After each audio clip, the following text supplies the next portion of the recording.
আসসালামু আলাইকুম। Expert holiday 365 এর পক্ষ থেকে সকলকে জানাই অভিনন্দন। আশা করি যে যেখান থেকে ভিডিওটা দেখছেন সকলেই অনেক অনেক ভালো আছেন। আজকের ভিডিওটা খুবই মজার একটা বিষয়, সেটা হচ্ছে যে আপনার কাছে কানাডিয়ান ভিসা আছে। এই কানাডিয়ান ভিসা দিয়ে আপনি এমিগ্রেশন কিভাবে কমপ্লিট করবেন। কারণটা হচ্ছে যে আমরা যখনই এই ভিসাটার কাজ করি তখনই কিন্তু এই প্রশ্নটা আপনারা করেন যে এমিগ্রেশনের দায়িত্বটা আপনি নেবেন কিনা বা এমিগ্রেশনের কোনো ঝামেলা হয় কিনা। তবে আলোচনা পূর্বে আন্তরিক রিকোয়েস্ট, চ্যানেলটা অবশ্যই সাবস্ক্রাইব করবেন নেক্সট ভিডিওগুলো দেখার জন্য। এছাড়া আপনাদের যদি কোনো মূল্যবান মতামত থাকে চাইলে কমেন্টস বক্সে আপনি টাইপ করতে পারবেন। আমরা সময় সুযোগ বুঝে আপনাদেরকে ভালো একটা উপদেশ বা অ্যান্সার দেওয়ার চেষ্টা করব ইনশাআল্লাহ। বন্ধুরা, বাংলাদেশ থেকে বর্তমান সময়টাতে যারা কানাডার জন্য অ্যাপ্লাই করছেন বা যারা অলরেডি কানাডার ভিসা পেয়ে গেছেন ফ্রেশ পাসপোর্টে বা 2-1 কান্ট্রি ভিজিট করা, এদের প্রত্যেকের জন্য এই ভিডিওটা খুবই ইম্পর্টেন্ট যুক্ত ভিডিও। দয়া করে স্কিপ না করে পুরো ভিডিওটা দেখার ট্রাই করবেন। বন্ধুরা, সর্বপ্রথম আপনাদেরকে আমি যেটা বলতে চাই, আপনাকে ভিসাটা কে দিল? আপনাকে ভিসাটা দিল হচ্ছে কানাডা। তা আপনি নিজেকেই প্রশ্ন করেন, আপনাকে যদি কানাডা ভিসা দেয় অরিজিনাল, তাহলে মাঝপথে বাধা দেওয়ার কিন্তু কোনো যুক্তি বা কোনো কারণ নেই, যদি কেবল আপনার কাছে আপনার উপযুক্ত পেপারস এবং আপনার অ্যান্সারগুলো যদি আপনার জানা থাকে।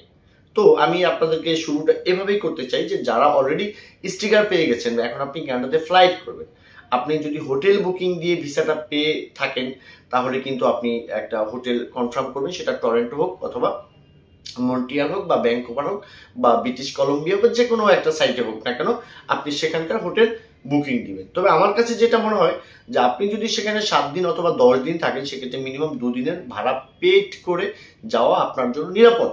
বিকজ আপনি যখন এয়ারপোর্টে যাবেন কনফার্ম পেমেন্ট করা থাকবে, আপনাকে কিন্তু রিসিভ করতে আসে ভালো মানের হোটেল আপনি টিকিট কাটলে। এটা হচ্ছে একটা ব্যাপার, এটা আপনি সাথে রাখবেন হোটেলটা। আর যদি আপনি ইনভাইটেশন দিয়ে অ্যাপ্লাই করেন, সেক্ষেত্রে কিন্তু হোটেল বুকিং এর কোনো প্রয়োজন নেই। যে ইনভাইটি তার সাথে অবশ্যই আপনি কানেক্ট থাকবেন, ইনভাইটেশনের সাথে করে আপনি নিয়ে যেতে পারেন। ইমিগ্রেশন দেখতে চাইলে আপনি দেখাবেন, বেসিক্যালি এগুলো দেখতে ওরা চাইবে না। হ্যাঁ, এটা হচ্ছে একটা ব্যাপার।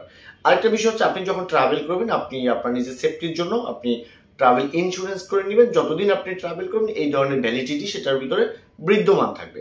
পাশাপাশি আপনার পাসপোর্ট থাকবে, পুরনো নতুন পাসপোর্টগুলো থাকবে, অ্যান্ড দেন আপনার রিটার্ন টিকিট সহ একটা টিকিট থাকবে, এয়ার টিকিট। এছাড়া কিন্তু আপনার ওখানে যাওয়ার সময় আপাতত অন্য কোনো পেপারস প্রয়োজন হবে না। তবে হ্যাঁ, বর্তমান সময়টাতে কানাডাতে যেহেতু এমিগ্রেশন করার সময় বাংলাদেশ থেকে অনেক সময় চেক করার জন্য পাঠায় আইআরসিসির কাছে যে আপনার ভিসাটা অ্যাক্টিভ আছে কিনা, অ্যান্ড দেন আপনার ডকুমেন্টসগুলো কি দিয়ে আপনি সাবমিট করেছিলেন এই ব্যাপারে সামটাইম জানতে চাই। কারণ আপনি যেটা করতে পারেন সেটা হচ্ছে যে যেই ব্যাংক দিয়ে আপনার ভিসাটা হয়েছিল সেই ব্যাংকটা আপনি একটা ফটোকপি নিতে পারেন আপনার সাথে, যদিও তারা দেখবে না।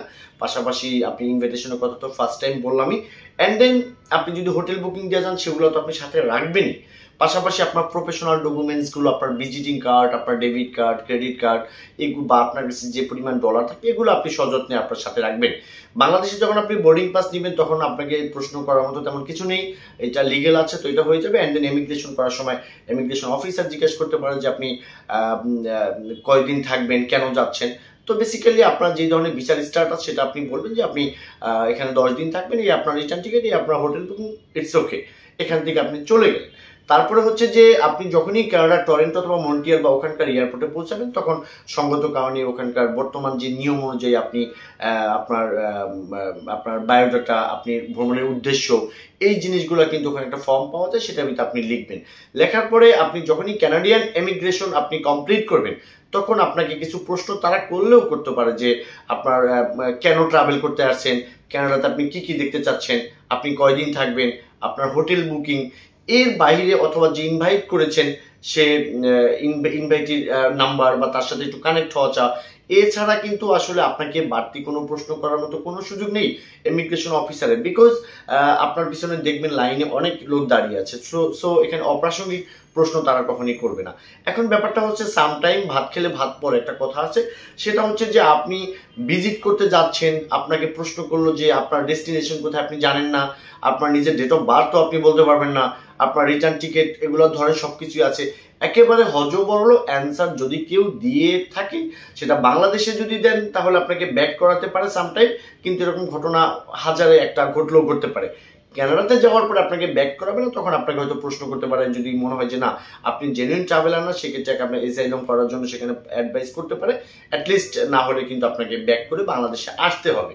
আর যদি আপনি জেনুইন ট্রাভেলার হিসেবে ঢুকে যান তো ঢুকে গেলেন, তো এই বেসিক্যালি কানাডা থেকে বাংলাদেশ থেকে কানাডা যাওয়ার ক্ষেত্রে আমি মনে করব যে যারা একটু কম বোঝেন তারা ডিরেক্ট ফ্লাইটের টিকিটগুলো কাটা আপনাদের জন্য বেটার। যেমন বাংলাদেশ এয়ারলাইন্স আমি সাজেস্ট করি, যেটাতে আসলে তেমন কোনো হ্যাচেল নেই, এখান থেকে আপনি সরাসরি টরন্টো গিয়ে কিন্তু আপনি পৌঁছতে পারবেন।